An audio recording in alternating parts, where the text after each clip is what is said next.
Olá, eu sou Maria Helena e hoje a gente vai falar sobre artrites e artralgias, baseado principalmente na investigação inicial que pode chegar para a gente no serviço de clínica médica. Então, essa investigação inicial, ela vai ser basicamente fundamentada em parâmetros clínicos, né? Então, a gente vai falar muito aqui da história do exame físico e dos exames iniciais. Lembrando que esses exames iniciais, eles têm que ajudar a gente a fazer o diagnóstico e não podem complicar mais a nossa vida, né? Então, a gente tem que pegar na história o tempo de início dos sintomas, e aqui a gente vai diferenciar em 6 semanas entre quadros mais agudos e crônicos, o número de articulações envolvidas e quais as articulações, para a gente ver um padrão de simetria, um padrão de envolvimento, se existe acometimento axial, se a dor é tipo mecânica ou inflamatória, acompanhada ou não de sintomas constitucionais, história de comorbidades, de trauma, de procedimento cirúrgico, fatores de risco ou contato com infecções, uso de medicamentos e, numa anamnese mais completa, procurar sinais de acometimento extra-articular, como alterações cutâneas, do trato geniturinário e gastrointestinal, cardiovasculares, oculares e neurológicas. Então, aqui a gente vai esmiuçar um pouco como é que a gente vai fazer essa abordagem.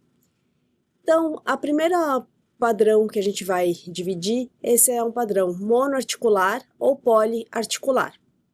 Então, começando com as monoarticulares, a gente vai pensar principalmente nas infecciosas, que sejam a gonocócica, como um agente de importância isoladamente, as outras artrites infecciosas sépticas, a doença por depósito de cristais, história de trauma e osteoartrite como as principais causas. O mantra aqui, né, é que toda monoartrite deve ser puncionada, né? Então, a análise do líquido sinovial para as artrites monoarticulares, ela é muito importante e faz parte da propedêutica. Nas poliarticulares, a gente vai ter que explorar um pouco mais, né? Então, a gente vai sempre baseado na história completa e no exame físico. E no exame físico, a gente vai avaliar se existe realmente sinovite ou não, né? Então, quando não existe sinovite, a gente vai partir para outros diagnósticos ali. Existem pontos dolorosos sugerindo fibromialgia ou sugerindo uma síndrome miofascial ou acometimento periarticular, né, por outros locais, bursites, tendinites. Então a gente vai partir para esse exame físico e eventualmente exames de imagem. Se não tem pontos dolorosos, a gente tem que pensar também em artralgias que vão poder evoluir para artrites ou não, né? Então, doenças que cursam com artralgia. Então, artralgias virais, né, nos quadros de curta duração, elas são bastante importantes e bastante comuns.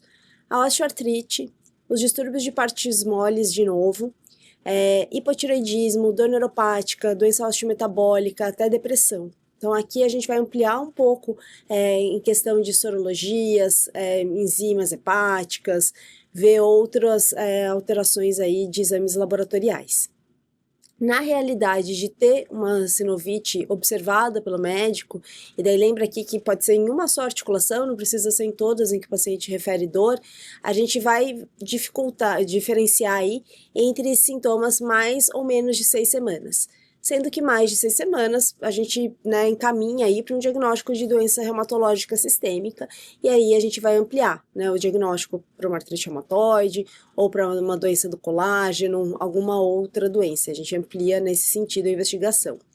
Se em menos de 6 semanas, a gente vai pensar mesmo também nas doenças virais, aí, doenças infecciosas com sinovite reativa, e a gente tem que pensar nas doenças reumatológicas iniciais, né? Então aqui eu acho que também acaba entrando toda doença crônica, ela começa algum dia, né? Então a gente pode estar vendo uma doença reumatológica inicial, e aqui também é importante, porque a gente fazer um acompanhamento, fazer um diagnóstico precoce, muitas vezes possibilita que a gente não tenha complicações e permite uma evolução melhor para o paciente. Então, dos exames complementares que a gente vai comentar ao longo da aula, aqui a gente vai trazer artrocentese com pesquisa de cristais, bacterioscópico culturas, principalmente para as monoartrites, a dosagem de ácido úrico e o clearance de ácido úrico, as hemoculturas, PCR, VHS, exames gerais, sorologias virais. Cuidado com exames como fator reumatoide e FAN, que podem mais confundir do que ajudar a gente. Então, a gente vai orientar um pouco nesse sentido. A gente pode lançar mão também de exames mais específicos, como anticorpos específicos, anti-CCP, HLA-B27.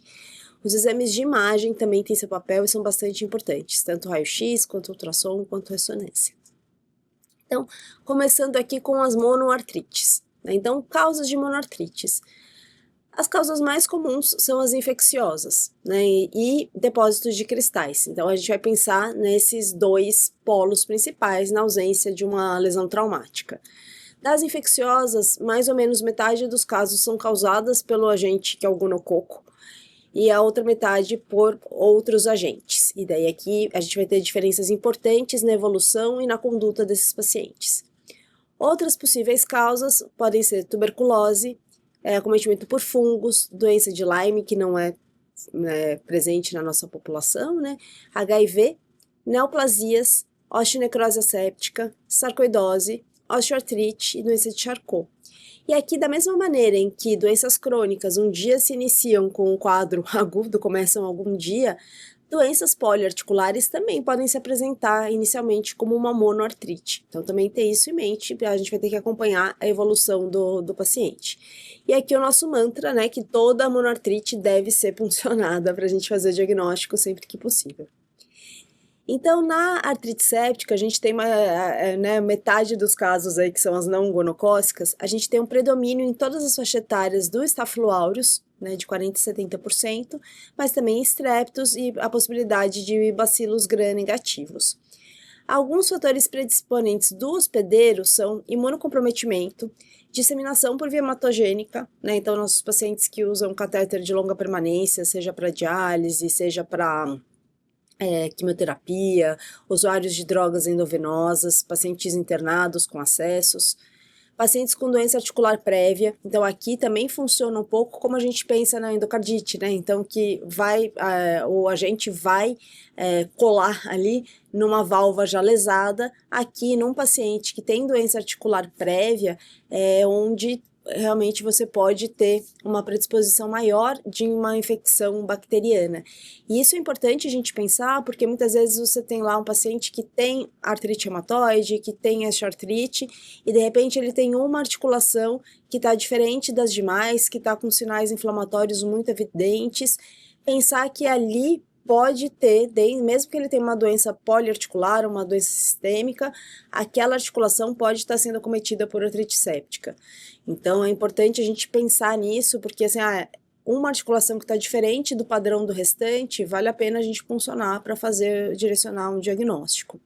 As próteses articulares também, né, como outras próteses, são pontos aí de localização de infecção, e a presença de hemartrose. Então, a gente tem aqui uma característica, um estudo que ele viu, né, algumas características clínicas de pessoas com artrite séptica que foram internadas no hospital terciário, e a gente tem aqui realmente a presença de doença articular prévia como um grande desencadeante, e o padrão monoarticular também bastante importante. A gente tem as características aí do líquido como um líquido turvo, com alta solaridade, predomínio de polimorfonucleares, e aqui é importante que a gente tem 95% pelo menos de positividade nas culturas do líquido e uma positividade de até 50% nas hemoculturas. Então, o tratamento, a gente vai ter um tratamento empírico inicial, né, que cubra estáfilo, né, que cubra estrepto, de acordo com as características da comunidade, se é um paciente que é invadido ou não, que tem hospitalização ou não, e logo em seguida a gente vai guiar pelas culturas, porque possivelmente essas culturas muito possivelmente essas culturas vão estar positivas. E aqui é importante também uma abordagem que envolva uma avaliação da ortopedia, porque muitas vezes a gente precisa lavar a articulação, fazer uma abordagem local ali também. O grande risco da artrite séptica, além da disseminação da infecção, é o risco de perda articular, Então, ali você tem realmente, né, pensa num estáfilo ali, localmente invasivo, e a gente tem uma perda de funcionalidade do paciente depois por lesão da estrutura articular. Então, é realmente uma emergência, você tem que detectar, começar o tratamento, fazer limpeza, pensar nisso rapidamente para que o paciente tenha uma evolução favorável depois. Aqui um exame que a gente, né, tem uma certa dificuldade de pedir ou entender o papel, né, dele na realidade, a procalcitonina, ele vem sendo estudado, né, para auxiliar no diagnóstico diferencial dessas artrites sépticas, né, então muitas vezes a gente não tem um resultado ainda de líquido ou uma dificuldade de punção, é um exame que pode ser utilizado até para guiar, se sugere aí um corte de 0,5, né, então, no paciente com monoartrite, é um adjunto que pode ser utilizado na propedêutica armada desses pacientes, né? Então, a gente tem alguns estudos já que vêm acompanhando a sensibilidade e a especificidade da procalcitonina, e a gente tem uma boa especificidade para o aumento da procalcitonina, principalmente acima de 0,5. O outro agente importante que a gente tem que pensar, que daí é um único agente, né, é a artrite gonocócica. Então, aqui você tem que estar sempre no radar, né. Então, o paciente padrão, não é exclusividade, mas né, pensar principalmente jovens sem comorbidades com vida sexual ativa, né, então uma infecção de transmissão por via sexual. Como é que é o quadro clínico, né? O paciente pode ter tido a uretrite clínica ou não, né? Então, muitas vezes o paciente não percebe a uretrite, principalmente nas mulheres, né? Isso é o quadro clínico básico. É uma febre, um mal-estar, uma perda de peso, uma coisa meio que evolução meio constitucional, mas um pouco arrastado ali, nada muito exuberante. E daí o paciente tem uma poliartralgia migratória, né? Então ele vai tendo dor, tanto articular quanto periarticular, a questão de tendões ali, inserção de tendão, e daí ele evolui, em geral, com uma monoartrite, né? Então ele tem uma poliartralgia e localiza em uma articulação só.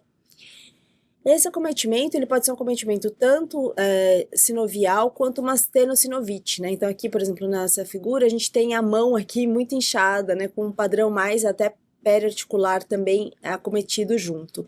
E a possibilidade da presença da dermatite, né? Então a dermatite são essas pequenas pústulas ali com um material né, com uma base um pouco hiperemiada ali, uma presença de uma pústula que diferencia de outras causas de monoartrite. A positividade na cultura sinovial ela é baixa, né? Então, mais ou menos 25%. Se a gente solicita meio específico, isso aumenta, mas mesmo assim não é muito grande. As hemoculturas raramente são positivas e a gente pode pedir teste molecular.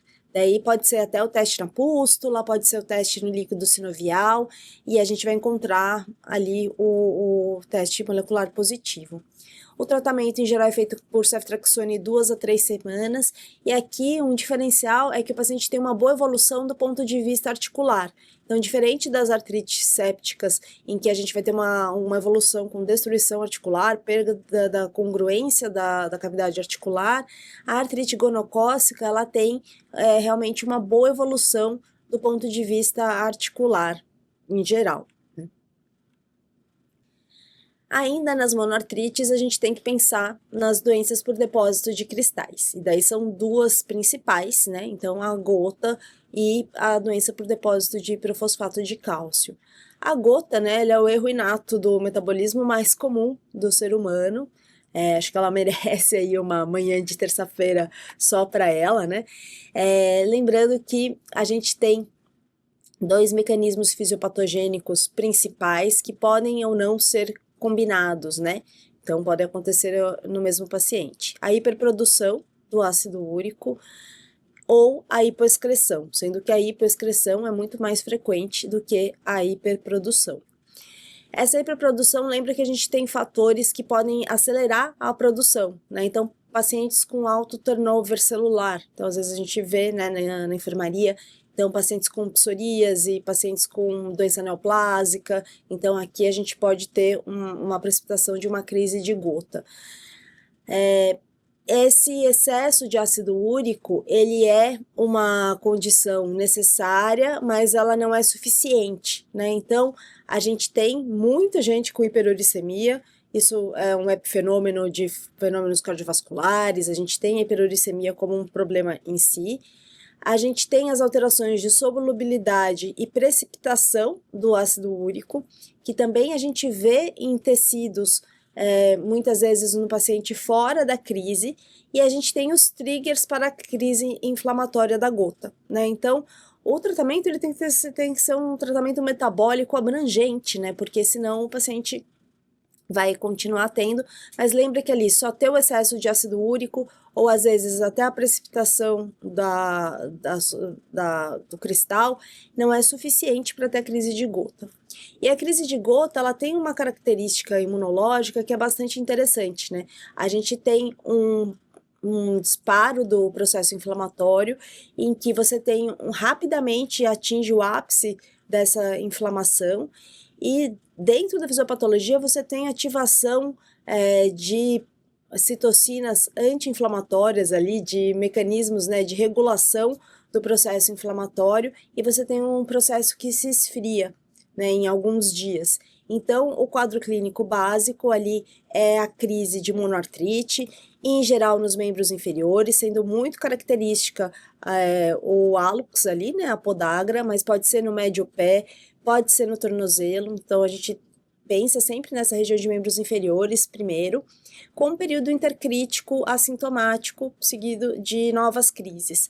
Conforme vai tendo evolução do quadro, repetidas crises, muitas vezes o paciente fica com um período intercrítico quase invisível ali, né? Que você vai tendo muitas crises repetidas, às vezes sintomas contínuos e um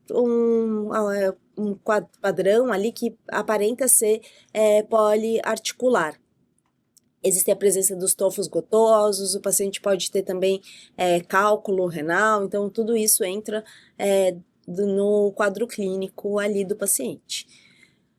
A visibilização dos cristais, né, no exame da análise do líquido, confirma o diagnóstico. A gente também pode ter exames de imagem, né, que ajudam a corroborar, que sejam o ultrassom com duplo contorno e a tomografia de dupla energia, que ajudam a gente também a visibilizar e fazer um diagnóstico diferencial mais importante.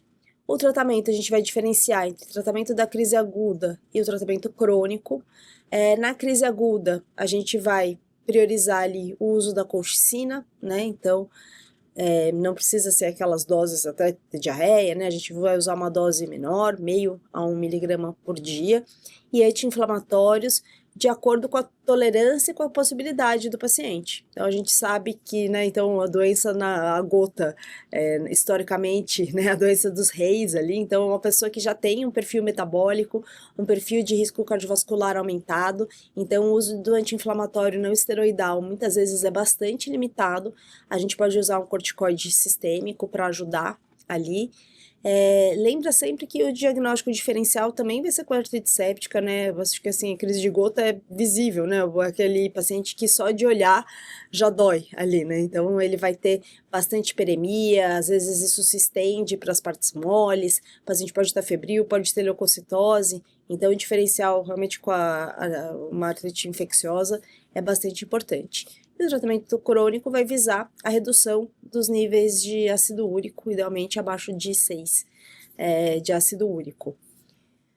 Então, a gente vai fazer esse manejo. Para as poliartralgias, o que a gente vai tentar abordar inicialmente, né? Usar a história, o exame clínico e os exames laboratoriais e de imagem para diferenciar as causas mecânicas das causas inflamatórias, sendo que os principais diferenciais são osteoartrite e artrite reumatoide, e que a gente vai investigar aí a presença de outras doenças autoimunes, sendo que elas são muito mais raras, né? Então, a artrite reumatoide tem uma prevalência muito maior que outras doenças autoimunes. Então, na história, o que eu vou procurar? A localização, a qualidade da dor, a intensidade, os fatores de melhora ou piora, tentando identificar o ritmo se inflamatório mecânico, a presença de edema, calor e rubor percebidos pelo paciente, a presença e a duração da rigidez matinal. Lembrar que na osteoartrite o paciente pode ter uma rigidez matinal mais curta, né? E que também está muito presente o fenômeno da gelificação, né? Então, o paciente conta bastante pra gente. Ele fica trabalhando durante o período, ou ele dirige, e a hora que ele levanta, ele sente se travar um pouco, e daí, daqui a pouquinho, ele já se solta. Outras queixas sistêmicas, principalmente acometimento ocular, cutâneo, de outros órgãos, histórias de viagens e imunizações, comorbidades e uso de medicações, os fatores precipitantes e a agregação familiar. Então, como causa, né, das doenças aí de poliartrite, a gente tem as doenças inflamatórias imunomediadas, as doenças infecciosas, né, neoplasias e uso de medicamentos. Então, realmente, essa anamnese ela tem que ser bastante, né, ampla ali para a gente conseguir fazer um diagnóstico diferencial adequado. Então, relembrando aqui as características mecânicas inflamatórias, né? Dor inflamatória, dor que piora com repouso, dor que o pior do dia é quando ele acorda de manhã e ao longo do dia ele vai melhorando. A rigidez matinal maior que 30 minutos, principalmente acima de 1 hora. A dor noturna, a dor que acorda o paciente à noite, acompanhada de sintomas constitucionais e geralmente uma dor aguda subaguda, né? Um paciente que tem uma dor inflamatória, ele conta que começou, né, em fevereiro passado, ele não conta que começou há muitos anos, né? Diferente de um paciente com osteoartrite, por exemplo, que ele vem, eu tenho aqui há uns 2 anos, ou já tinha 5 anos atrás, né? Então ele conta uma história não tão bem delimitada temporalmente. As dores mecânicas, elas são dor que são influenciadas pelo uso, com piora depois do uso, né? Então, no final do dia é pior, depois que faz algum esforço, alguma atividade, isso piora. A rigidez matinal pode estar presente, mas ela é menor que meia hora, tipicamente abaixo de 15 minutos. Não tem dor noturna, não tem sintomas sistêmicos e realmente essa questão temporal mais ampla aí, né? Então, o paciente tem há muitos anos, não consegue caracterizar bem, ele demora para chegar no serviço por conta disso.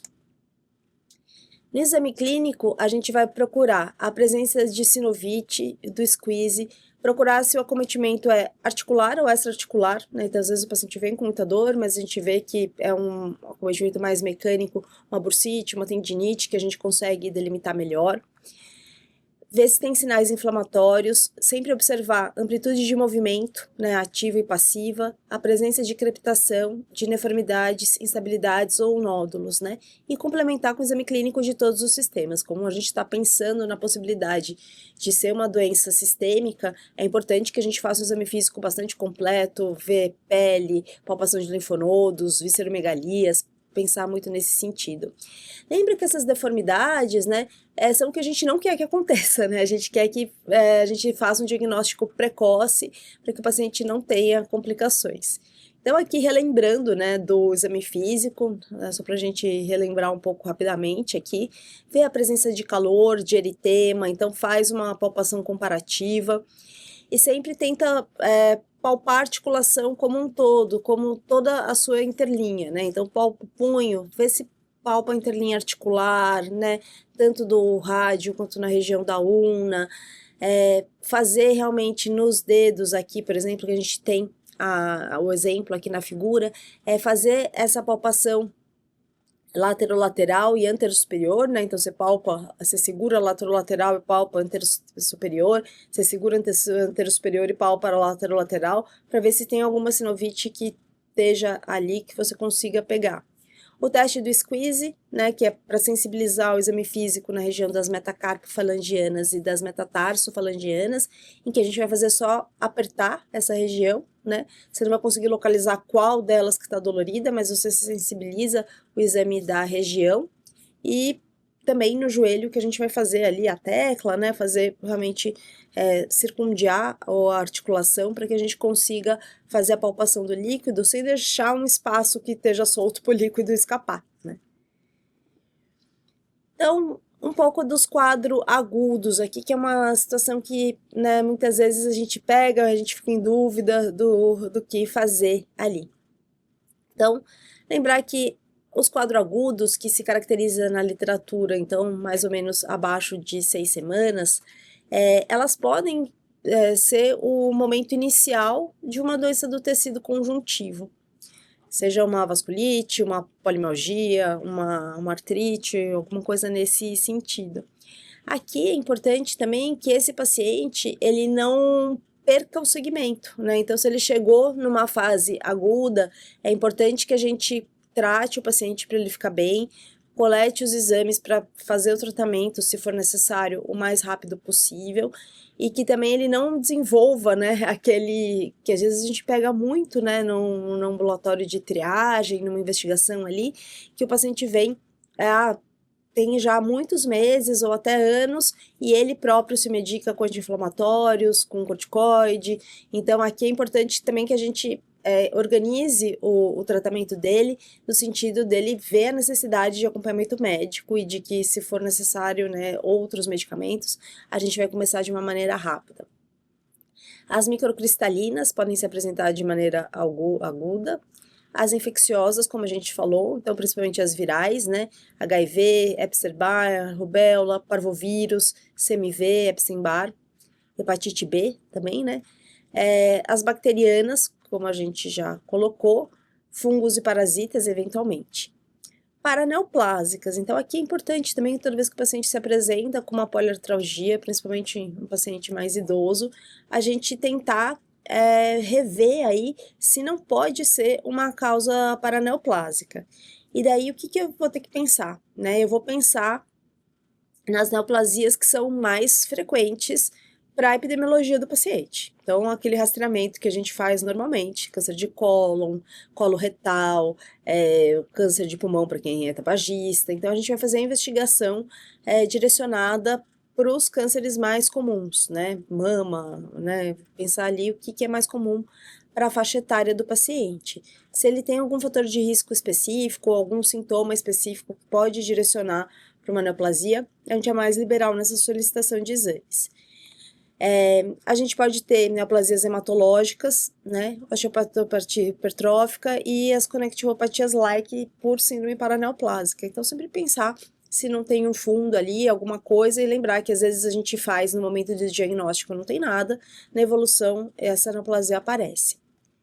As doenças autoinflamatórias, então sempre pensar, né, na presença de febre, lesões cutâneas, serosites, outros achados ali que podem ser doenças autoinflamatórias, principalmente no paciente jovem, né? Então, em geral, essas doenças elas têm o início na infância, existem pessoas que têm início na fase adulta, né? Então, não é obrigatório que tenha o início na infância, embora seja o mais comum, e sempre pesquisar a agregação familiar, ver se tem outros familiares também com sintomas parecidos. E sarcoidose. Então aqui, né, nesse artigo aqui, tá em espanhol, mas eu achei bem interessante aqui. Ele divide, né, o diagnóstico diferencial, o que a gente pode fazer, né? Então, começar com a anamnese, exame físico, a artrocentese sempre que possível, necessário, exames gerais, né? Então, e vamos diferenciar, né? Então, o paciente tem estigmas paraneoplásicos, tem linfonodomegalia, antecedente pessoal de neoplasia, muitos sintomas constitucionais, né? Perda de peso, uma síndrome consumptiva, pensar em síndrome paraneoplásica, né? Então, fazer a investigação direcionada para a sua suspeita. Lombalgia inflamatória, né? Então, sempre também avaliar a presença de acometimento axial, fazer os testes, psoríase, uveíte, alterações geniturinárias ou gastrointestinais, suspeitar de uma espondiloartrite, que pode estar começando. Outros sintomas, né? Então, cutâneos, sistêmicos em geral, urina, hematológico, tudo, pensar em conectivopatia, né? Principalmente o lúpus, que vai ser a mais comum. Paciente com articulações pequenas, simetria, predomínio de mãos, né? Vamos pensar em artrite reumatoide. Mais que 6 semanas, né? Com alguma exposição, viagem, exposição viral, pedir as sorologias ali.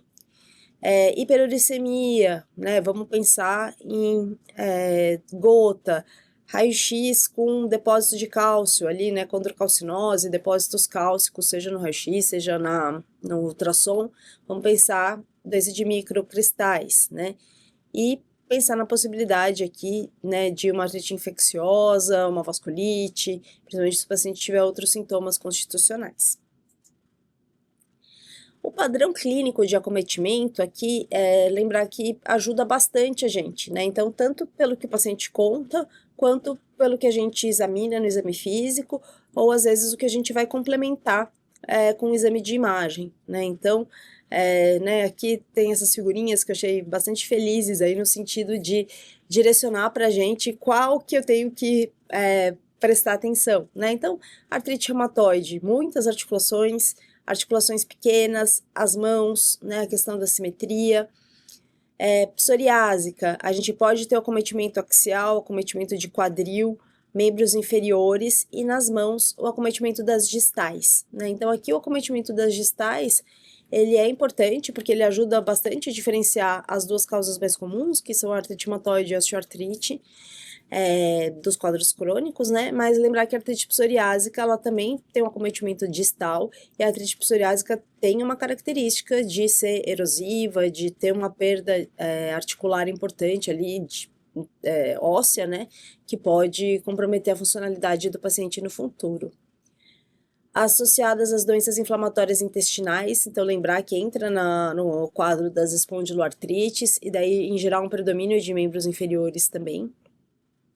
A gota poliarticular, que mimetiza muito o quadro da artrite reumatoide, mas que pode pegar as distais também. A doença por pirofosfato de cálcio, que daí pode pegar ombros, mãos, daí nas mãos, principalmente metacarpofalangianas, né, e também o quadril e os pés. A polimialgia reumática, em que a gente vai ter esse acometimento sistêmico importante, né? Então, perda de peso, depressão, febre, né? A síndrome consumptiva, aquela rigidez de cinturas, né? Então, assim, tanto a cintura escapular quanto a cintura pélvica, um acometimento doloroso ali e bastante rigidez nessa região, e a artrite de mãos. E a artrite reativa, em que a gente vai ter principalmente axial, membros inferiores e nas mãos mais punho, a mão mesmo não muito. Então, na persistência, né, aqui a gente entrando nas crônicas ali, a gente vai pensar nos exames complementares, um pouco aí do que a gente já comentou. Lembra sempre que os exames vão ter que ajudar a gente, né, então a gente vai sempre solicitar de acordo com a suspeita clínica, né, então se eu não suspeito que pode ser um lúpus ou uma doença sistêmica, né, autoimune, eu não vou pedir um FAM, né, que só vai me atrapalhar e não vai me ajudar nesse diagnóstico, né. Então, sempre pensar ali o que eu tô investigando, o que eu tô pensando, tentar usar os exames a nosso favor. Então, o fator reumatoide, ele é um autoanticorpo, né, contra a porção constante da IgG. Ele está presente em 80% dos pacientes com artrite reumatoide, mas em 5% da população normal, e com essa prevalência aumentando com a idade, né? Então, aqui a gente tem que considerar ver o título, né? Quanto maior o título, tanto maior a probabilidade de artrite reumatoide, quanto no paciente com artrite reumatoide, pior o prognóstico, né? Então, lembra que o título está relacionado com a evolução da doença. Outras doenças que podem positivar o fator reumatoide são infecções crônicas, como tuberculose, hanseníase, hepatite, outras doenças autoimunes, doenças pulmonares, hepáticas e renais crônicas, e vale a pena complementar com anti-CCP se possível. O anti-CCP tem uma alta especificidade, né, então de 95% a 99%, então aqui a gente tem um estudo brasileiro que viu que realmente a positividade em outras situações é bastante baixa, e de novo, os títulos do anti-CCP se correlacionam com a gravidade e com a evolução da doença. O FAM, né, alta positividade nos pacientes com lúpus, mas também em outras doenças autoimunes, outras doenças e também na população normal. Então, a gente sempre vai observar o padrão e o título e tentar direcionar. Quanto aos exames de imagem, né? Então, radiografias são bastante importantes para a gente observar o padrão de acometimento. E aqui a gente tem, por exemplo, um exemplo, né, de artrite reumatoide, em que aqui a gente tem uma fusão dos ossos do carpo, já um quadro bastante avançado. Aqui a gente tem a presença de cistos e erosões, que são, na verdade, o que a gente não quer, né? Então, as radiografias, lembra que até dentro dos critérios diagnósticos, né, se você já tem radiografias que sugerem o acometimento por artrite, isso corrobora o diagnóstico, mas a gente não quer que ele chegue nesse acometimento radiográfico, né? Então, aqui, se eu conseguir sensibilizar, é melhor, né? E essa sensibilização pode ser feita, por exemplo, com um ultrassom Power Doppler, né, que ajuda a gente tanto a ver essas lesões já estabelecidas, como erosões, né, aqui que a gente tem um exemplo, quanto ver sinais inflamatórios ativos com a possibilidade de usar o Power Doppler. Além disso, a gente pode usar, conforme a disponibilidade, as imagens de ressonância magnética, que ajudam também a gente a achar focos inflamatórios e ver com maior sensibilidade essas lesões que vão evoluir para frente, da parte radiográfica. Aqui, gente, o diagnóstico diferencial principal aí das poliartralgias, né, vão ser artrite reumatoide e osteoartrite. Lembrando um pouco aqui nas diferenças delas da fisiopatologia, ajudam a gente a entender o quadro clínico e o quadro radiográfico, né? Então, na artrite reumatoide, a gente vai ter aqui um processo inflamatório que se retroalimenta, né, fazendo aqui a formação do pânus, né, em que você tem um tecido inflamatório invasivo, né, com ativação de osteoclastos, que vai levar à perda de substância óssea a partir desse contato com a área sinovial, né, então a gente vai ter as pequenas erosões, depois formação dos cistos e, né, toda aquela evolução que a gente quer prevenir, né. Então, aqui no exame físico, você vai ter essa sinovite palpável, né, o pânus palpável, e no raio-x ou nos exames de imagem mais sensíveis, a gente vai ver a perda da substância óssea periarticular. Isso é diferente do que acontece, que a gente vê desse lado aqui, na osteoartrite, né? Então, na osteoartrite, a gente vai ter um dano articular importante, da cartilagem articular importante. A gente pode ter graus diferentes de inflamação da sinóvia, né? Então, lembrar que a osteoartrite tem um processo inflamatório envolvido junto, não é apenas aquele dano na quantidade, na qualidade do líquido e da cartilagem, mas a gente tem um processo inflamatório que leva à neoformação óssea, né? Então, na característica da radiográfica, o que você vai ter? Você vai ter a formação dos osteófitos, que são bastante típicos, e a deposição periarticular de osso, que a gente vai ver como esclerose subcondral no raio-x. Então, lembrar desses aspectos da fisiopatologia ajudam a gente a diferenciar o que eu estou vendo no quadro clínico. Então, relembrando aqui os critérios classificatórios para artrite reumatoide, né? Então, lembrando que quem deve ser testado é um paciente que tem pelo menos uma articulação com sinovite clínica definida, né?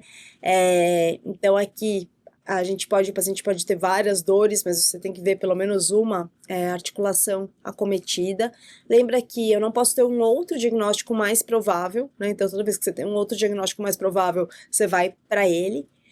Acometimento articular parte de uma grande articulação que pontua 0. O que a gente falou? Uma grande articulação, monoartrite.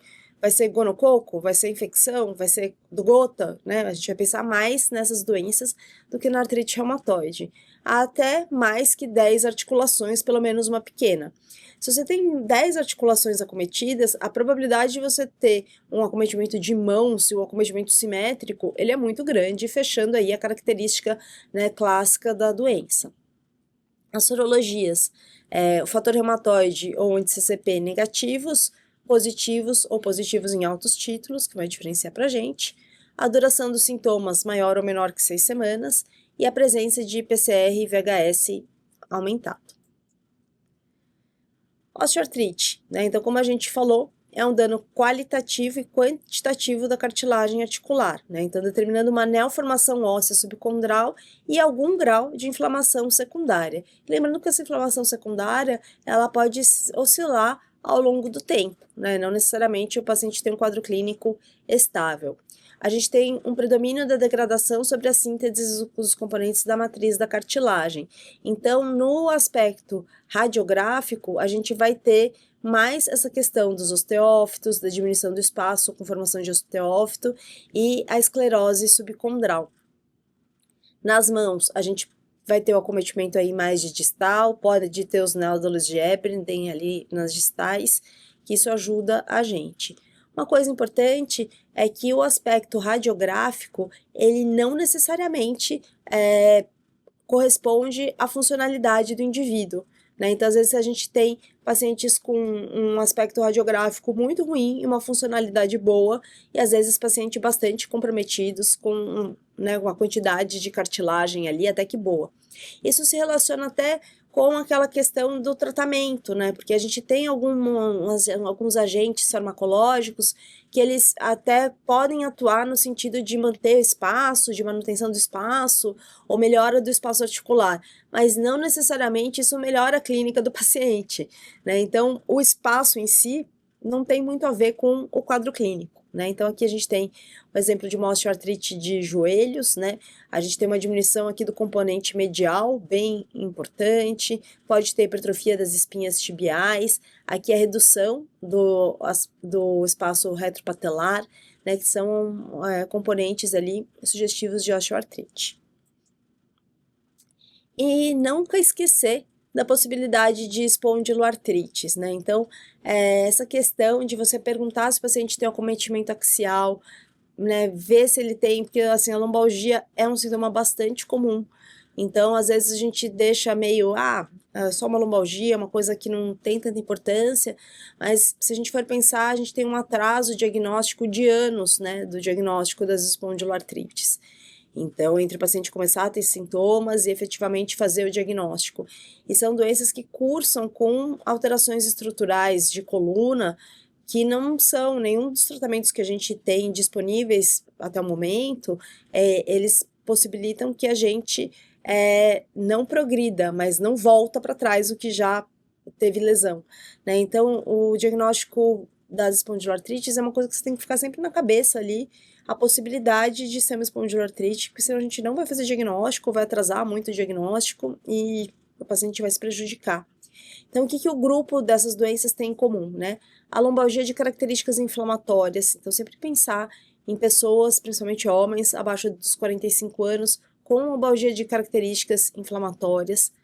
Pesquisar sacroileite, tanto no exame físico quanto nos exames de imagem. A presença de artrite periférica, que pode ou não ser acompanhada de entesite, então também fazer a palpação das ênteses, fazer uma investigação nesse sentido. Acometimento extra-articular comum, né, incluindo oftalmológico, principalmente as uveites. Cutâneo, com manifestações principalmente hiperqueratóticas, né? Então a gente tem a psoríase, tem o keratoderma blanorrágico, tem aquelas alterações que são predominantemente hiperqueratóticas. Manifestações de trato gastrointestinal, mesmo que não seja uma artrite relacionada às doenças inflamatórias intestinais, é comum que tenha presença de diarreia ou presença de produtos patológicos ou úlceras, e no trato geniturinário também. Então, pesquisar uretrite, lesões genitais ali também. Existe uma agregação familiar, principalmente relacionada ao HLA-B27, que a gente consegue avaliar a presença ou não laboratorialmente, né? Uma prevalência baixa, mas que vale a pena a gente pensar fazer o diagnóstico. E aqui também uma característica é uma boa resposta anti-inflamatório. Aqui uma característica que não ajuda muita gente, né? Porque como são pessoas jovens, com um quadro que às vezes fica muito frustro sem diagnóstico, o próprio paciente muitas vezes vai usando anti-inflamatório de maneira continuada durante anos, e quando ele chega pra gente, ele já tem lesões que já são sequelares, que já são lesões estabelecidas, né? Então, essa boa resposta anti-inflamatório é né, uma coisa meio dúbia ali, porque às vezes o paciente fica usando, ele responde, mas ele não tem uma resposta completa, né? Então, ele tem uma melhora, mas ele continua com uma lesão ali que vai evoluindo. Então, sempre pensar que pode acontecer, né? Daí aqui também a sugestão, né, das investigações das poliartrites crônicas, fazer a investigação mais minuciosa de anticorpos, exames gerais, as provas de fase aguda, né, e ver então, quem que vai ser? mulher de meia idade aqui, né, ele coloca uns padrões clínicos também, artrite simétrica, erosiva, fator reumatoide positivo, NCCP positivo, artrite reumatoide. FAM e fator reumatoide negativos, manifestações sistêmicas, pensar nas vasculites, nas doenças autoinflamatórias, sarcoidose, né, pensar em outras doenças. Artrite assimétrica com predomínio de membros inferiores. Pacientes jovens, presença de psoríases, doença inflamatória intestinal, sacroileite, uveíte, dactilite, HLA, espondiloartrites. Pessoas mais velhas, hiperuricemia, presença de tofo, uso de diurético, apresentação com cristais, né, no líquido sinovial ou naqueles exames de maior sensibilidade que a gente pode usar como complemento da imagem, como ultrassom e tomo, presença de gota. Pacientes com alterações de calcinose, né, no raio-x, doenças da tireoide e da paratireoide, doenças como distúrbio do magnésio ou hemocromatose, pensar na doença por depósito de cálcio. Osteoartrite, né, então pessoas ali mais velhas, aqui ele coloca como quadril, joelhos e mãos importantes, né, lembrar que na osteoartrite a gente vai ter um componente tem um componente genético também, né, um componente de familiar importante, então a gente sempre pergunta. Nas mãos, principalmente que você pode ter aquele padrão mais inflamatório, mais nodal, que às vezes até simula um quadro mais agudo ali, mais importante, que até às vezes a gente tem dificuldade de diferenciar de artrite reumatoide. E lembrar que a gente tem as articulações de sobrecarga, né? Então, quem tem obesidade, você vai ter um acometimento principalmente de membros inferiores, joelho, quadril, ali, pessoa que faz um gesto esportivo específico, essas articulações também. Então, sempre também vê na história alguma coisa que pode estar relacionada ou estar desencadeando. FAM positivo, suspeita de conectivopatia, né? Então, vamos ver quais são as manifestações extraarticulares que a pessoa tem. Pedir outros anticorpos, né? Anti-ACM, anti-DNA, complemento, para direcionar para o diagnóstico de lúpus. Xeroftalmia e xerostomia. Vamos investigar Sjögren. Doença de Raynaud, esclerodactilia, miosite, alterações esofágicas e pulmonares, a gente vai para o campo já da esclerose sistêmica, da doença mista do tecido conjuntivo e as dermatomiosites, principalmente se tiver acometimento muscular e cutâneo, a dermatomiosite e a polimiosite. Então aqui é importante que a gente direcione, né, o diagnóstico de acordo com a história, com a apresentação. Às vezes a gente tem que fazer um acompanhamento mais seguido aqui para ver o que aparece para o paciente, para a gente tentar fazer o diagnóstico o mais precoce possível. Então, acho que era isso que a gente tinha para conversar hoje, né? Então, trazer esse panorama das artralgias e como a gente vai investigar. E eu vou advogar sempre que a gente tem que investigar usando uma história e um exame clínico bem feitos e usando de maneira racional aí e pensando antes o que vai fazer de exame complementar. Então, obrigada pela participação de vocês, até mais.